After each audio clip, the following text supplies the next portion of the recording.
So is Doug Peterson planning to at least at some point during the game against the Houston Texans this Sunday sit his starting offensive and defensive players? That's the question that we have to ponder as Fantasy Football Championship week gets going here this weekend on Sunday. This is the Fantasy Sports Boys. Hit the subscribe, hit the notification button. So this is something that got some attention the last couple of days because of the fact that the Jaguars, whether they win or lose the game against the Houston Texans, since the Titans already lost to Dallas on Thursday night, has no bearing on the division. Now, next week, the Titans and the Jaguars will play for the division crown. The winner will win the crown. The loser probably has a chance to not even make the playoffs. So there's really no bearing in terms of what happens in this game against the Texans from the Jaguars standpoint. So naturally, it led one to start thinking that maybe Doug Peterson's going to not bench his starters, but maybe third quarter, if the lead is significant enough, which it should be against awful Houston Texans team, that maybe they will wind up sitting the starters.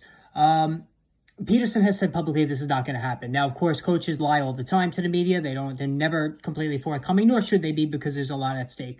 But I do envision a scenario where, since the Jaguars are such a better team, that maybe they would, fourth quarter comes around, they're up by 21, Trevor Lawrence takes a seat, Zay Jones takes a seat, Christian Kirk takes a seat, Evan Engram takes a seat, Travis Etienne takes a seat. So, again, the probability of this happening is probably 20%. I don't see it as being very significant, but it is something to ponder if you're a Zay Jones owner, if you're a Christian Kirk owner, or Travis Etienne owner, Trevor Lawrence too. Outside of Superflex leagues, you're going to play him no matter what in Superflex leagues. But in single quarterback leagues, if you have a solid alternative, you might want to think about going that route, leaving nothing to chance in the Fantasy Football Championship. All right, hit the subscribe, hit the notification button. More videos on the way.